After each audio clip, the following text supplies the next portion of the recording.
السلام علیکم ورحمۃ اللہ وبرکاتہ۔ نحمده ونصلي على رسوله الكريم، اما بعد فاعوذ باللہ من الشیطان الرجیم، بسم اللہ الرحمن الرحیم۔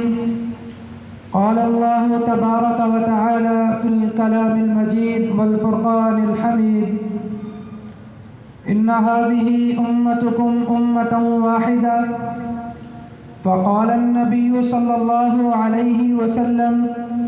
المسلم كجسد واحد، صدق الله العلي العظيم وصدق رسوله النبي الكريم۔ پھر سیاست چھوڑ کر داخل حصار دی میں ہو، پھر سیاست چھوڑ کر داخل حصار دی میں ہو، ملک و دولت ہے فقط حفظ حرم کا ایک ثمر، ایک ہو مسلم حرم کی پاسبانی کے لیے، نیل کے ساحل سے لے کر تابخا کے کاشگر۔ محترم اساتذہ کرام اور عزیز ساتھیوں، یہ بات روز روشن کی طرح عیاں ہے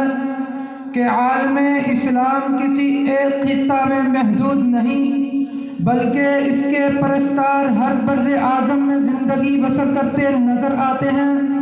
خصوصاً بر اعظم ایشیا اور افریقہ میں مسلمانوں کی تعداد کروڑوں میں ہے۔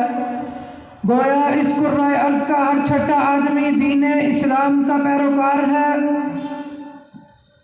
گویا اس کرۂ ارض کا ہر چھٹا آدمی دین اسلام کا پیروکار ہے۔ کم و بیش 55 ملکوں پر مسلمانوں کی آزاد اور خود مختار حکومتیں ہیں، جن میں توحید و رسالت کے پرستاروں کی تعداد 1.5 ارب نفوس سے بھی زائد ہے۔ مگر مقام صد افسوس یہ ہے کہ امت مسلمہ میں فکر و نظر کی وحدت کا فقدان ہے، مرکزیت کی شدید کمی ہے، ہم آہنگی یکجہتی نہ ہونے کے برابر ہے، ہر ملک ذاتی اور علاقائی مفاد کا اسیر ہے، عرب و عجم کے بت گاڑ دیے گئے ہیں، رنگ و نسل کے بت گاڑ دیے گئے ہیں، جس کی وجہ سے آج مسلمان زوال اور انحطاط کا شکار ہیں۔ اقبال نے مسلمانوں کی ذلت اور پستی کو دیکھا، اقبال نے تحریک کے اوراق کو کھنگالا، اپنی آنکھ سے سپین کی بدحالی کو دیکھا، قرطبہ کو دیکھا، قرطبہ کی جامع مسجد کو گھوڑوں کا استبل بنا ہوا دیکھا، گرناطہ کو دیکھا تو تڑپ کر کہا، گرناطہ بھی دیکھا میری آنکھ نے لیکن تسکین مسافر نہ سفر میں نہ حضر میں، دیکھا بھی دکھایا بھی سنایا بھی سنا بھی، دیکھا بھی دکھایا بھی سنایا بھی سنا بھی، ہے دل کی تسلی نہ نظر میں نہ خبر میں۔ سامعین کرام،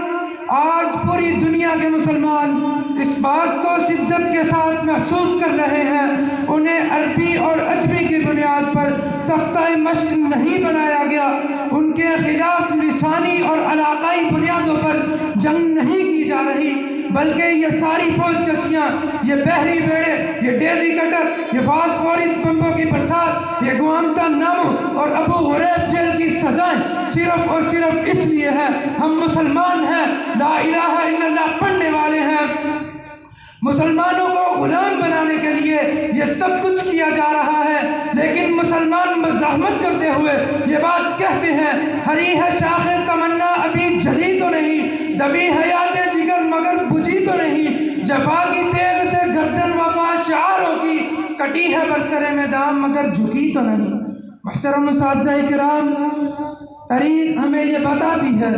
جب بھی مسلمان متحد ہوئے انہوں نے اپنے سے کئی گنا بڑے دشمن کو شکست فاش دی ہے۔ غزوہ بدر میں 313 نے 1000 کو شکست دی، غزوہ خندق میں 3000 نے 10,000 کو شکست دی، غزوہ موتا میں 30,000 نے 1.5 لاکھ کو شکست دی۔ ہر دور میں مسلم امت نے فتح کا پرچم گاڑا ہے، میدان حضرت عمر کا ہو، میدان محمد بن قاسم کا ہو، میدان صلاح الدین ایوبی کا ہو یا میدان طارق بن زیاد کا ہو، جن کے بارے میں اقبال تڑپ کر گرج کر کہتا ہے، جلا ڈالی تھی تم نے کشتیاں اندلس کے ساحل پر، مسلمان پھر تیری تاریخ دہرانے کا وقت آیا، چلے تھے 313 جہاں سے تم مسلمانوں انہی ماضی کی راہوں پر پلٹ جانے کا وقت آیا۔ سامعین کرام،